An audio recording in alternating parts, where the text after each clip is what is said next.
Welcome back to my channel. আশা করছি তোমরা সবাই খুব ভালো আছো আর আমিও খুব ভালো আছি। নতুন একটা ভিডিওর সাথে আমি রুনা লাইফস্টাইল থেকে। এখন যে ভিডিওটা করব এটা বোতলকে নিয়ে। হ্যাঁ, বোতলকে নিয়ে ভিডিও করব, তোমাদের আগের ভিডিওতেই জানিয়েছি। তো ওই ভিডিওটা আপলোড হওয়ার পরে আবার নেক্সট ভিডিও করতে বসে গেছি আর বোতলকে নিয়ে। তো বোতল আজকের যে ভিডিওটা ওর তোমার ব্লগ ভিডিওতে দিয়েছে, সেই ভিডিওটা প্রায় 45 মিনিটের, যেখানে বাবা প্রচুর কমেন্ট পড়েছে। ওরই এই আগের দিনের যে ভিডিওটা করেছিল সেখানে যে কমেন্টগুলো এসেছিল সেগুলোর বেসিসে ও ভিডিওটা করেছে এবং সেখানে সবার কমেন্টের উত্তর দিয়েছে।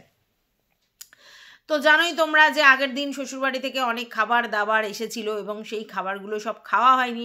আগের দিন চিকেন রান্না হয়েছিল, তো সেইগুলো খেতে হবে, তার জন্য রান্না তেমন একটা নেই। আর সেই জন্য কী কাজ দেখাবে, তো অ্যাজ ইট ইজ বোতল কিন্তু ভিতরে ওই ইনার গার্মেন্টস পরে আর উপরে নাইটি পরেই কিন্তু সমস্ত কাজকর্ম মানে ঘর মোছা করছে। ও কিন্তু সায়া গলাচ্ছে না। অতএব এটা ওর স্বভাবজাত বৈশিষ্ট্য। ওর যে সায়া নেই বা সায়া নেই বলেও পড়ছে না, বা সায়া কেনেনি বলে পড়ছে না, বা সায়া নিয়ে আসেনি বলে পড়ছে না, এমন নয়। ও অ্যাকচুয়ালি ভিতরে সায়া পরে না এবং সেটা তোমরা যতই যাই বলো ব্লগিংয়ে ওরকমই দেখাবে। আর সেটা কিন্তু পরিষ্কার বোঝা যাচ্ছে যে ও ভিতরে সায়া পরেনি। আর তাহলে ভিতরে যখন সায়া পরেনি তাহলে ওই ক্যামেরাটা অন্য জায়গায় সেট করতে হবে, বা ধরো ওই ঘর মোছার ওই ব্যাপারটাকে স্কিপ করতে হবে। কিন্তু না, বোতল তো সেইগুলো তোমাদের কথা শুনবে না।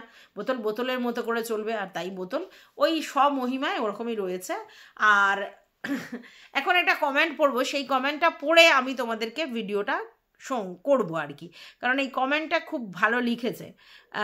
স্নেহা দাস লিখেছে, যখন মনে মনে জানোই এরকম টুকটাক ঝগড়া হবে, আবার ঠিক মিলও হয়ে যাবে, তাহলে তারপরও কেন ক্যামেরা খুলে ডিভোর্স দেব, এই করব, একা থাকবো না, মানে সব কিছু এত বিক্রি করার কি আছে? এইগুলো ভীষণ ন্যাচারাল ব্যাপার, প্রতিটা দম্পতির মধ্যেই হয়ে থাকে। কিন্তু তুমি দুটো ভিউজ আর পয়সার লালসায় সব কিছু বিক্রি করতে বসেছো।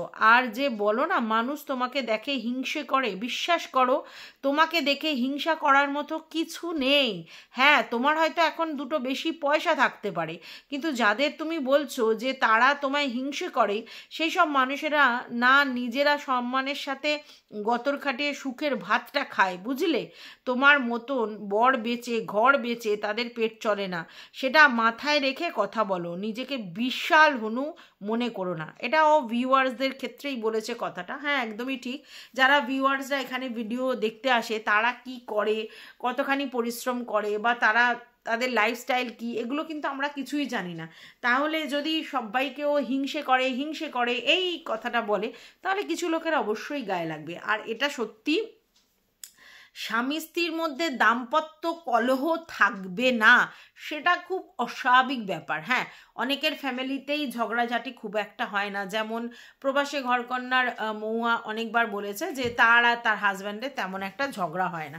তবে আমরা দেখেছি আমাদের মতো ক্লাসের ফ্যামিলির লোকজনদের মধ্যে প্রচুর ঝগড়া হয়, আবার মিল হয়। স্বামী স্ত্রীর মধ্যে ঝগড়া হবে না এমন তো কোনো কথা নেই, কিন্তু এই ছোট্ট ছোট্ট জিনিসগুলোকে একটা বড় রূপ দিয়ে এবং সেটা ভিউয়ার্সদের কাছে এমনভাবে প্রেজেন্ট করে, তো ভিউয়ার্সরা না ভীষণ এম্বারাসড হয়ে যায় যে সত্যি একটা এরকম সংসার কি করে এরমভাবে ভেঙে যেতে পারে। আর ঠিক সেই জায়গায় ওই ইমোশন, সিম্প্যাথি সমস্ত কিছু খেলে বেরিয়ে যায়।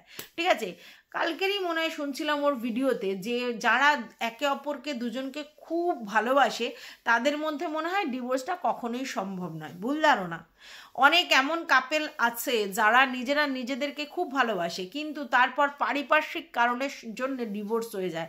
মানে বাবা মা আত্মীয় স্বজন তাদের মানে কিছু প্রবলেমের জন্য দুটো জায়গায় অ্যাডজাস্ট হচ্ছে না বলে অনেক সময় ডিভোর্স হয়ে যায়। যেমন আমি আমারই এক পাড়াতো তো জেঠু, মানে আমার বাবার থেকে বড় ছিলেন, তাদের জানতাম। মানে ছোটোবেলায় যখন আমরা স্কুলে পড়তাম, একদম ছোট স্কুলে যখন পড়তাম, ওই স্কুলের পাশে এই কাকুর শ্বশুরবাড়ি ছিল। তো শুনেছি যে ওই ফ্যামিলির মানে মেয়েটি এই ফ্যামিলির ছেলেটির সঙ্গে আর কি রাস্তায় দেখা করে। মানে তারা অনেক দিন সেপারেশনে ছিল, মানে বিয়ের পর 1-1.5 বছরের পর একটা ইস্যু হয়েছিল এবং ইস্যুটাও টেকেনি, তারপরে কি একটা প্রবলেমের জন্য তারা সেপারেট হয়ে যায়, মানে অ্যাকচুয়ালি ছেলের মায়ের সঙ্গে বৌমার অ্যাডজাস্ট হচ্ছিল না, সেপারেশন ছিল।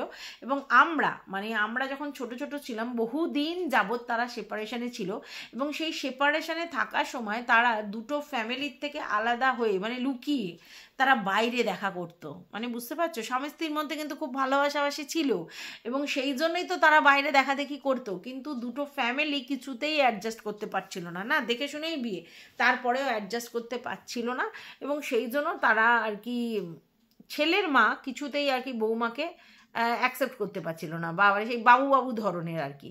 তো সেই নিয়ে একটা ঝামেলা, এবং বহুদিন পর আমরা যখন একটু বড় ক্লাসে পড়ি তখন তাদের ডিভোর্স হয়ে যায়, এবং ডিভোর্স হওয়ার পরে মানে আর কি দুজনই আলাদা আলাদা থাকে, মানে থেকে তারপরে ছেলেটি আগে বিয়ে করে এবং পরে মেয়েটি বিয়ে করে, ঠিক আছে।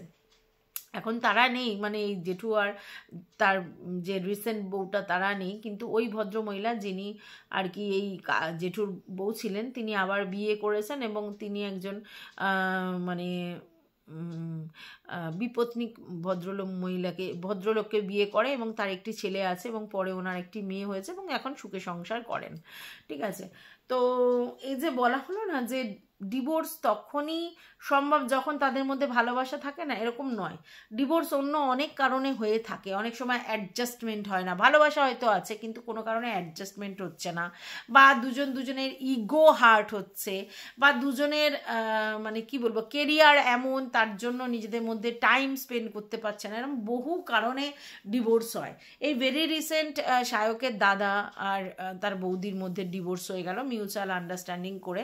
তো আমি সায়কের দাদার একটা কথোপকথন, মানে একটা ইন্টারভিউ দিচ্ছিল, সেটা শেয়ার করেছি কমিউনিটিতে। তো কত ম্যাচিওর কথাবার্তা তার, এবং অবশ্যই সায়কের বৌদিরও একটা এরকম আছে ইন্টারভিউ, সেটা দেয়া হয়নি।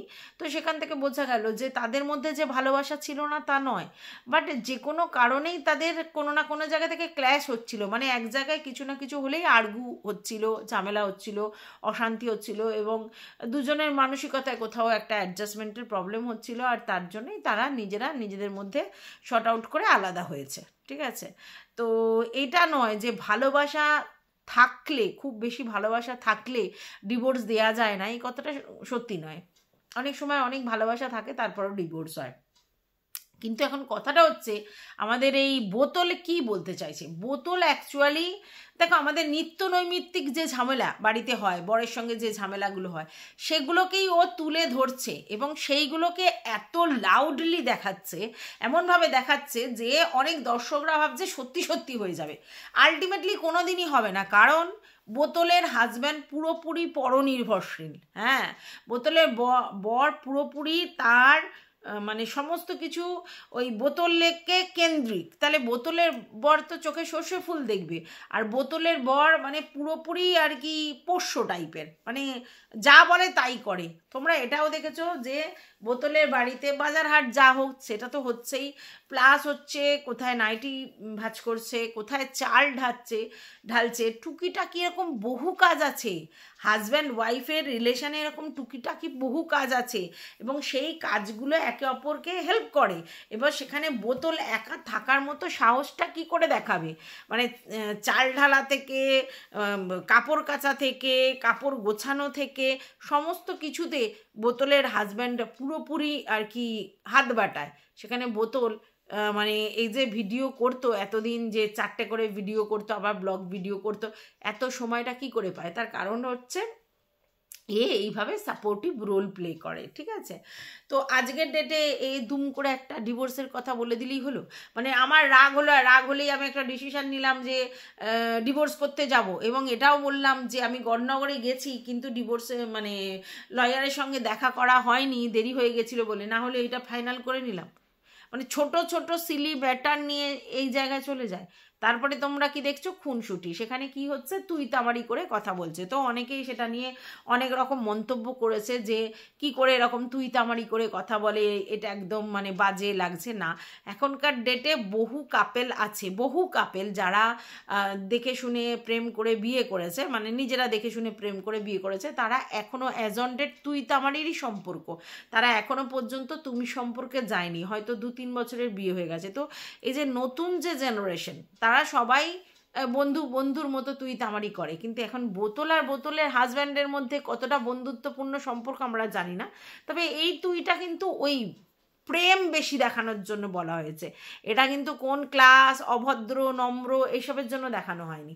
এটা যেটাকে হাইলাইট করা হয়েছে যে দেখো আমি আমার হাজব্যান্ডের সঙ্গে কতটা আর কি মিলগুলে যাই, যেখানে আমার হাজব্যান্ডকে আমি তুই তামারি করে বলি আর কি, আমার হাজব্যান্ডও আমাকে তুই বলে, আমিও হাজব্যান্ডকে তুই বলি, এই আর কি। আচ্ছা, দুদিন আগে তোমরা কি দেখলে, বললে যে বাজার করতে হবে না কারণ তুমি আমার হাতে খাচ্ছ না। এবার যেটা বুঝলাম যে বোতলের হাজব্যান্ড কিছু হলেই খাওয়া বন্ধ করে দেয়, ঠিক আছে, মানে খাওয়ার উপরে রাগ দেখায়, আর সেই জায়গা থেকে সমস্যা হয়। তা বোতল বলতেছে যে তুমি যদি আমার হাতে না খাও তাহলে তুমি বাজার কার জন্য করবে। তাহলে এটা বোঝা যাচ্ছে যখন ওই বাড়ি থেকে ফার্স্ট এই আমাদের ফ্ল্যাটে এলো তখনও কিন্তু এই গল্পই করছিল যে আমি রান্না করছি ও খাচ্ছে না, আমি রান্না করছি ও চলে যাচ্ছে, আমি রান্না করছি আর ও খাচ্ছে না, অশান্তি তুঙ্গে চলে গেছে, এইভাবে কি করে বাঁচা যায়, সেই জন্য আমি এখন আর রান্নাও করছি না, এটা বলছিল না। তখনও এইরকম মানে বোতলের হাজব্যান্ডের কিছু হলেই মানে খাবো না যাও, এরকম একটা কিছু ব্যাপার আছে, আর এই না খাওয়ার জন্যই ওদের মধ্যে আবার ঝামেলাটা হচ্ছিল যে তাহলে কি রান্না করব কি করব। তো সেই ঝামেলাটাকে এমনভাবে হাইলাইট করলো বোতল যেন কি না কি মহাভারত অশুদ্ধ হয়েছে আর কি। ওদের এই 12 বছরের রিলেশনে এটাই হয় আর কি, ওই না খাওয়ার পর্বটাই চলে, সেটাকেই ও হাইলাইট করে এইভাবে দেখাচ্ছে।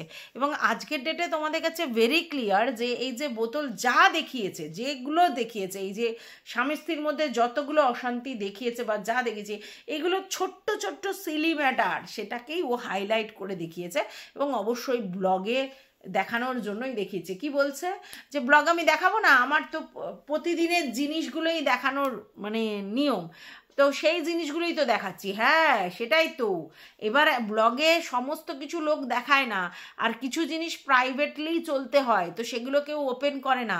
আর এটাও তখন বলা উচিত ছিল যে অসত্য মাহাত্ম ইতি গজ, মানে আমি যেগুলো বলছি এগুলো প্রায়ই দাম্পত্য কলহ যেমন হয় আমাদের বাড়িতেও হয়, এটাকে এত সিরিয়াস নোটে ধরার কিছু নেই, বা এটাকে এত সিরিয়াসলি তোমরা ভেবো না যে সত্যিই আমাদের মধ্যে ডিভোর্স হয়ে যাচ্ছে বা সত্যিই আমাদের মধ্যে একদম ছাড়াছাড়ি হয়ে গেছে, একদম ধরো না। কারণ আমাদের মধ্যে যে ঝগড়া অশান্তি এরকম চলতে থাকে, 12 বছর ধরে চলছে, যার 15 বছর বিয়ে হয়েছে তার 15 বছর ধরে চলে। তো সেই জিনিসগুলোকেই আমি হাইলাইট করে লোকের কাছে বলছিলাম যে আমার বাড়িতে কবে থেকে অশান্তি চলছে, তো কার বাড়িতে না চলে। তো যাই হোক, এবার সেইগুলোকেই আমি তোমাদেরকে দেখিয়ে এসেছি, আর আজকে সেটাকেই আমি বড় করে তোমাদের সামনে প্রেজেন্ট করছি।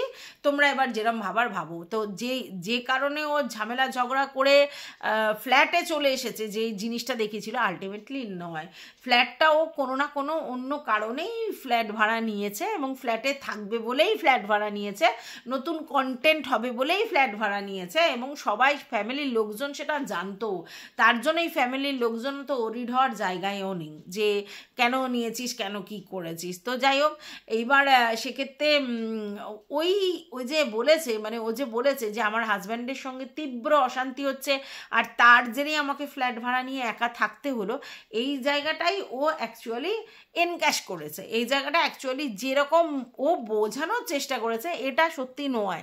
এটা হচ্ছে ফ্ল্যাটটা আমি এমনিই নিতাম নতুন কন্টেন্টের জন্য, নতুন করে অন্যরকম লাইফস্টাইল দেখাবো বলে, তার জন্য ওই ফ্ল্যাটটা নিতাম, এবং সেখানে ফ্ল্যাট আমি যদি নিতাম দুম করে চলে যেতাম তাহলে তোমাদের মনে হতো, তাই আমি তোমাদের সামনে এই নাটকটাকে অতিরঞ্জিত করে একটা নাটকীয় মোড় দিয়ে এই ডিভোর্স গল্প নিয়ে এসে এখানে চলে এলাম।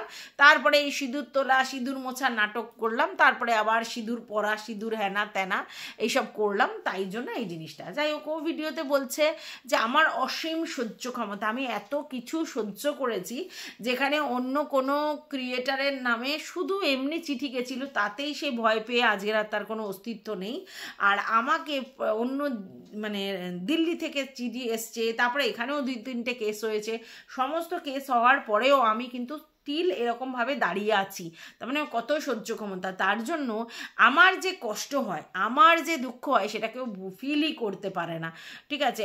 আর আমিও যে এরকম মানে ফ্যামিলিতে ঝামেলা হতে পারে, সেই জন্য কষ্ট পেতে পারি, সেটা কেউ ফিল করতে পারে না, এটা একদমই না। কর্মক্ষেত্রে আমাদের অনেককে বিশাল ঝগড়া ঝামেলা সামলাতে হয়, অনেক কিছু সার্কামস্ট্যান্সের উপর নির্ভর করে চলতে হয়, কিন্তু ফ্যামিলি ব্যাপারটাই অন্য, অনেক তাবড় পুলিশ অফিসাররা বাইরে দাপুটে পুলিশ অফিসার, কিন্তু ঘরে এসে সে ভেজা বেড়াল, ম্যাও এরম হয়ে যায়। তার কারণ হচ্ছে বাড়ির সংসারের যে ঝামেলা, সংসারের যে কুটকাচালি, সংসারের যে ব্যাপারগুলো, সেইগুলোতে সে সেইভাবে হ্যাবিচুয়েটেড নয়, তাই সেই সময় সে সেগুলো কন্ট্রোল করতে পারে না। তখন সে মেনিমুখো হয়ে যায়, মানে বউয়ের কথাতে ওঠে বসে অনেকের মনে হয়, কিন্তু সে কিন্তু তাবড় পুলিশ অফিসার, ঠিক আছে? তো কারণটা এটা হচ্ছে যে বাইরের পরিবেশ, বাইরের কাজের জায়গায় অনেকে অনেক কিছু সহ্য করে, অনেক কিছু করতে হয় কাজের জন্য। তো তোমাকেও কাজের জন্য তুমি ভুল কিছু করেছো, তার জন্য তোমাকে কেস খেতে হয়েছে, তার সঙ্গে বাড়ির ব্যাপার তো নেই। আর এরকম কেউ ধরে নেবে না যে প্রফেশনালি তুমি স্ট্রং বলে সমস্ত কিছু সহ্য করছো বলে বাড়িতে তোমার কোনো রকম কোনো কিছু হবে না। কিন্তু তোমার এইগুলো যে লোক দেখানো, সেটা তো পরিষ্কার বোঝা যাচ্ছে না। কষ্ট হয় না আমি কে বলেছে? বর বউয়ের যখনই ঝামেলা হয় তখনই মানুষের কষ্ট হয়, তখন মানুষের অভিমান হয়, রাগ হয়, দুঃখ হয়, ক্ষোভ হয়, অনেক কিছু হয়, কিন্তু সেটাকে এরকম হাইলাইট করে দেখানোর মতো কিছু নেই, এটাতে বক্তব্য, ঠিক আছে? আচ্ছা, আর আরেকটা ব্যাপারে যেটা ও বারবার করে বলার চেষ্টা করছে, সেটা হচ্ছে যে ওকে কেন কেউ বিশ্বাস করছে না, তার কারণ হচ্ছে যে ও হচ্ছে আরও এরকম ঘটনা, মানে এই ফ্ল্যাট জিনিসটা, ফ্ল্যাটে যাওয়া, ফ্ল্যাটে কন্টেন্ট করা অনেকে করেছে, অনেক বড় ব্লগাররা করেছে, আর সেই জন্য তারা যেহেতু নাটক করেছে তাই লোকে ভাবছে ও নাটক করেছে। একদমই না, ওদের সঙ্গে তোমার তুলনা করা হচ্ছে না। হ্যাঁ, তুমিও ওই কালচার করেছো, ওরাও ফ্ল্যাট কালচার করেছিল, একবার এক একজন সব করেছিল। হ্যাঁ, তোমার বোন ম্যান্ডু, সেও ফ্ল্যাটে ওই 1 মাসেরই গল্প করেছে, আর তুমিও ফ্ল্যাটে 1 মাসেরই গল্প করেছো, মানে একা থাকার। তারপরে কিন্তু তুমি আবার মিউচুয়াল আন্ডারস্ট্যান্ডিংয়ে চলে এসেছো, এবং তারপর তোমার বর আর তুমি দুজনে মিলে ফ্ল্যাটে রয়েছো। তাই এই যে ফ্ল্যাটের গল্পটা বলছো না, যে ওই জন্য বিশ্বাস করে না, কী করে বিশ্বাস করবে? তোমার বোনও 1 মাসের মধ্যে নিজের বরের কাছে ফিরে গিয়ে সমস্ত কিছু করে ফেলেছে, আর তুমিও 24 দিন পর বরের সঙ্গে আবার মাল্যদান শুরু করেছো। আর এদিকে টিনুর ব্যাপারটাও আমরা জানতাম যে ফকলুর সঙ্গে থাকতে শুরু করেছে। তাহলে ফ্ল্যাটের ঘটনাগুলো যারা করেছে, ইতিহাস তো আমাদের সামনেই রয়েছে, তাহলে তোমাকে আলাদা করে অবিশ্বাস করার তো কিছু নেই, তুমি যা দেখিয়েছো তার উপর নির্ভর করেই চলছে, বুঝতে পেরেছো? তো যেটাই হোক, আমি একটা জিনিস পরিষ্কার বুঝতে পারছি, সেটা হচ্ছে যে বোতল যে করেই হোক এটা তোমাদেরকে বোঝানোর চেষ্টা করছে I am the best emotional control করার জন্যে। আমার প্রচুর সহ্য ক্ষমতা, আমার প্রচুর কন্ট্রোল ক্ষমতা, আমার প্রচুর ধৈর্য, আমি অনেক সহ্য করেছি, বাট আমি মানুষ, আমারও কাঁদতে ইচ্ছা করে, আমারও কষ্ট হয়, আমারও ইমোশন আছে। ভাই, সে তো তোমার প্রতি মাসে মাসে আমরা ইমোশন দেখেছি। তুমি বহুবার বলেছো আর কন্ট্রোভার্সি করবো না, আর এই করবো না, আর সেই করবো না, চিরবিদায়। তো এখন জিনিসটা হাস্যকর হয়ে গেছে, মানে অতি হাস্যকর। যখনই তুমি বলো চিরবিদায়, বা আর কন্ট্রোভার্সি করবো না, বা আর এই কন্ট্রোভার্সি চ্যানেলে মুখ দেখাবো না, তখন সবাই ফিক করে হাসে যে ওই তো একই কথা মানে কতবার বলেছে। প্রথম আমিও ভেবেছি যে আরে এরকমভাবে চ্যানেল থেকে চলে যাচ্ছে, এটা কীরকম, কতটা হার্ট হয়ে গেছে। পরে দেখলাম ও বাবা, এটা তো মাসের কীর্তন, প্রতি মাসেই ও এই কথা বলে, আবার প্রতি মাসে আবার তার কিছুদিন পরে সুরসুর করে চলে আসে। অ্যাকচুয়ালি তোমার যে জুবান, সেটার কোনো দাম নেই, কোনো ভ্যালু নেই, যখন তখন বলে দাও আর তারপরে আবার সেটাকে তুলে দাও, তাই জন্যে আর কিছু বলার নেই। তুমি এটা প্রমাণ করার চেষ্টা করছো যে তুমি এতটাই আর কি ফ্রি তোমার ভিউয়ার্সদের কাছে, এবং তুমি এতটাই ভিউয়ার্সদের কাছে স্বচ্ছ যে তোমার বাড়িতে ইঞ্চি ইঞ্চি ঘটনা তুমি শেয়ার করছো, ইঞ্চি ইঞ্চি নিজেদের মধ্যে ভুল বোঝাবুঝি শেয়ার করছো, নিজেদের মধ্যে ভালো লাগালাগি শেয়ার করছো, নিজেদের মধ্যে ইন্টুকুলুকুলু শেয়ার করছো, নিজেদের মধ্যে যে তুই তামারি করে কথা বলছো ভালোবাসার খাতিরে, সেটা শেয়ার করছো। এবং তোমার বর ওই যে নাইটিটা ভাঁজ করেছে, ওটা যে তুমি কন্ট্রোভার্সির জন্য ছুঁড়েছো, এটা তো সত্যি, কারণ তুমি খুব ভালো করে জানো যে এই নাইটি ভাঁজ করা যখনই দেখাবে তখন কিছু লোক আবার সেটা নিয়ে কন্টেন্ট করবে, বা এসে ভিউয়ার্সরা লিখে যাবে, আর তার জন্যই তুমি ইচ্ছা করে ক্যামেরা ধরে তোমার বর যখন ওই গোছাচ্ছিল তখন তুমি এসে ক্যামেরাটা করলে। আর আজকেরও যে তোমার বর এই যে 8:30 বাজে এখনও শুয়ে আছো, এই যে করে তোমার বর ভিডিওটা করলো শুরু, সেটাও কারণ হচ্ছে কন্ট্রোভার্সি। কারণ দেখো, তোমরা ইঞ্চি ইঞ্চিতে চাও কন্ট্রোভার্সিটা হোক, আর তার জন্যই সোজা সরল সাপটা কথা সেটাকে এত লাউড করে বলো। তো কন্ট্রোভার্সি যখন চাও তাহলে কন্ট্রোভার্সি হবে, আর সেই কন্ট্রোভার্সি হওয়ার জন্য তো কন্ট্রোভার্সিয়াল টপিকেই কন্ট্রোভার্সি ক্রিয়েটাররা ভিডিও করবে, আর সেটা করলে তো তুমি আরোই বাহাওয়া সোনায় সোহাগা কি না, এইবার তুমি ওই কন্ট্রোভার্সি ক্রিয়েটারগুলোকে নিয়ে আবার বিশ্লেষণ করতে বসবে। তো এই পুরো ব্যাপারটাই অ্যাকচুয়ালি কনস্পিরেসি করে কন্ট্রোভার্সি, মানে তুমি আর তোমার বর দুজনে মিলে নিজেরা আলোচনা করে ব্যাপারটা করেছো এবং তোমরা জানো যে এইভাবে কন্ট্রোভার্সি হবে। তো ঘন্টা আমার তো ভিউজের দরকার, আর ভিউজ আর রেভিনিউ ইনকাম করবার জন্য এই ধরনের কাজ করতে হয়। কারণ সবাই বলে দেখবে যে আমাদের মানুষদের কিউরিসিটি থাকবে, কন্ট্রোভার্সি ছাড়া মানুষ থাকতে পারবে না, তো কন্ট্রোভার্সি হবেই। আর তুমি ঠিক সেই জিনিসটাতেই ধোঁয়া দিচ্ছ যাতে কন্ট্রোভার্সিটা হয়, কারণ তুমি জানো তোমার চ্যানেলের অস্তিত্বটাকে টিকিয়ে রাখার জন্য তোমাকে এই কন্ট্রোভার্সিয়াল টপিকগুলোই আলোচনা করতে হবে। আর এই কন্ট্রোভার্সিয়াল টপিকগুলো যখনই তুমি ছড়াবে তখনই সেটা নিয়ে কথা হবে, তবে না তোমার ভিডিওগুলো আরও বেশি চারিদিকে যাবে। যাই হোক, এখন লোকে অনেক বুঝে গেছে, আস্তে আস্তে সবাই বুঝতে পারছে যে তুমি সবাইকে ইমোশনাল ফুল বানানোর চেষ্টা করেছো। আদেও কোনো ডিভোর্স বা এরকম কোনো ব্যাপার নেই। আর তুমি রাগমাগ দেখিয়ে যে এতে চলে এসেছিলে মানে ফ্ল্যাটে, এটাও সত্যি নয়, ওটা তোমাদের প্রি প্ল্যান। আগে ভাগে তুমি চলে আসবে, 24 দিন পর মিলফিল হয়ে গিয়ে তোমার বর চলে আসবে, এটা একটা প্ল্যান। মানে সেই তো আমরা ফ্ল্যাটে গিয়ে কিছুদিন থাকবো, তো সেক্ষেত্রে একটু প্রি প্ল্যান করে একটু অন্যরকম করে একটু নাটকীয় মোড় দিয়ে ভিউজটাও কামানো যাবে, রেভিনিউ ইনকাম করা যাবে, ফ্ল্যাটের ভাড়াটাও তোলা যাবে, এসিটাও কেনা যাবে, আর একটু অন্যরকম নতুন করে কন্টেন্টও দেওয়া যাবে। ঠিক আছে, তার জন্যই তুমি এটা প্ল্যানটা করেছো, আর সেই প্ল্যানটা এক্সিকিউটও করেছো, আর সেই প্ল্যানটা লোকের কাছে খেয়েওছে। তখন লোকের কাছে খেয়েছে, কারণ লোক তো বুঝতে পারেনি যে এত একটা মানে জিনিস তুমি এরকমভাবে মিথ্যা করে খুব সুন্দর করে সাজিয়ে প্রেজেন্ট করবে, এটা বুঝতে পারিনি। আর এটা অনেক দিন আগে থাকতেই তুমি প্ল্যান করেছো, তার জন্যই আগে বালিশ তাকিয়া মানে বালিশ কোলবালিশ বানিয়েছিলে যে আলাদা থাকতে হবে, এবং তখন থেকেই তোমার মোটামুটি প্ল্যান হচ্ছে যে একটা নতুনত্ব আনতে হবে। কারণ তোমার ভিডিওগুলো তো যখন তুমি বাড়িতে থাকতে একদম একঘেয়ে, নতুনত্ব কিচ্ছু ছিল না, আর ভিডিওগুলোতে ওই 3000 4000 ভিউজের বেশি হতো না। মানে যারা তোমার ব্লগ চ্যানেলে তোমাকে রীতিমতো ভালোবাসে তারাই দেখতো, আর তোমার কোনো নেগেটিভ ভিউয়ার্সরা গিয়ে তোমাকে দেখতো না। হ্যাঁ, যদি তুমি সেখানে কোনো রকম কন্টেন্ট টাইপের দিতে, তখন হয়তো কিছু কন্ট্রোভার্সি ক্রিয়েটারদের কথায় কিছু নেগেটিভ ভিডিও ভিউয়ার্সরা দেখে, বাট এখন তুমি জানো তোমার ব্লগে বেশিরভাগ নেগেটিভ ভিউয়ার্সরাই রয়েছে, আর এদের জন্যই তুমি এইভাবে পসরা সাজিয়ে বসে আছো, সেটা পরিষ্কার। তো যাই হোক, ভিডিওটা আমি এই পর্যন্তই রাখছি, আর নতুন একটা ভিডিওর সাথে অবশ্যই দেখা হবে খুব তাড়াতাড়ি। ততক্ষণের জন্য টাটা। ভালো লাগলে ভিডিওটা লাইক করবে, পাশে থাকবে সাবস্ক্রাইব করে, অল নোটিফিকেশন অন করে বেল বাটনটা অতি অবশ্যই বাজিয়ে দেবে।